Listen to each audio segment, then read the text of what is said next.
नमस्कार दोस्तों। क्या आपने कभी भी किसी भी इंसान को इंसल्ट किया है या क्रिटिसाइज़ किया है सबके सामने कि तुमने ये काम गलत कर दिया और जबकि उसने काम गलत किया भी है, लेकिन गलती उसकी है तो सबके सामने इंसल्ट क्यों करना? आप भी कभी छोटे थे, आपने भी कोई गलती की होगी और आपको भी इंसल्ट किया गया होगा पूरी लोगों के सामने या सारे घरवालों के सामने। लेकिन क्या आपको उसका बदला लेना चाहिए? And what will be his feelings? आपकी फीलिंग्स क्या थी उस टाइम कि हाँ यार, ये मुझे सबके सामने इंसल्ट करता है और मैं इसे रिजेंट करता हूँ। तो जिस इंसान को आपने इंसल्ट किया है सबके सामने, उसकी भी यही सिचुएशन होगी कि वो आपसे घृणा करेगा, he will not like you.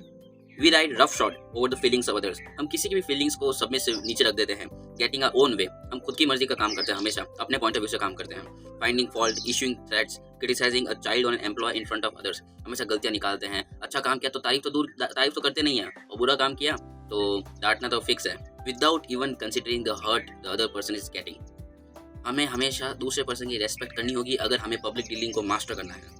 दूसरा पर्सन भी एक इंसान है, चाहे वो गरीबी क्यों ना हो, चाहे वो अनएम्प्लॉयड क्यों ना हो, उसको इज्जत मिलनी चाहिए, तभी वो आपके लिए काम करेगा। Whereas a few minutes thought, considerate, sanguine approach, optimistic approach, बहुत ही holistic और एक पॉजिटिव अप्रोच लेके चले, दूसरे पर्सन के व्यू पॉइंट को समझे। हमें फाइंड आउट करेंगे कि दूसरा पर्सन भी कुछ पॉइंट्स पे डिसएग्री हो रहा है, बाकी सारे पॉइंट्स करेक्ट कर रहा है, बट कुछ गलतियां ना मानने से या कुछ लेसन्स ना सीखने से उसने ये गलती की है। Then only we will create a harmonious loop. अगर हमें दूसरे इंसान से अपना काम निकलवाना है, दूसरे इंसान को इन्फ्लुएंस करना है, मैनिपुलेट करना है, तो हमें उसको प्रेज करना होगा सबके सामने।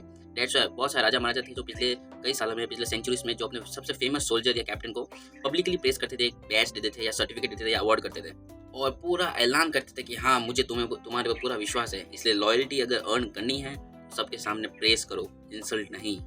और हमेशा जब भी किसी इंसान ने गलती की है तो उसे इस पॉइंट पर इस एम्फेसिस के लिए जोर दीजिए कि it is the lack of experience and not the lack of knowledge which have resulted the failure of the world. That's why let the other person save face. दूसरे इंसान को अपनी गलती खुद से मानने के लिए स्पेस दीजिए ताकि वो आपकी बात माने।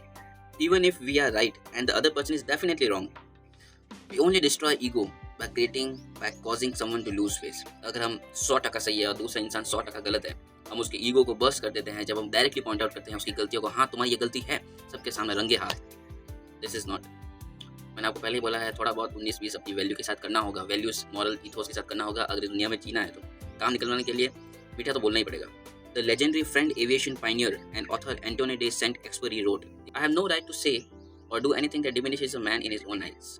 मुझे कोई भी अधिकार नहीं है किसी को भी इंसल्ट करने का, और जब स्पेशली तब कि वो इंसान के इंसल्ट कर रहे हैं और उस इंसान को छोटा फील करवा रहा है। What matters is not what I think of him but what he thinks of himself. ये इंपॉर्टेंट नहीं है कि मैं उसके बारे में क्या सोचता हूँ, बल्कि वो खुद के बारे में क्या सोचता है और मैं उसको कैसा महसूस करवा सकता हूँ। Hurting a man in his dignity is a crime.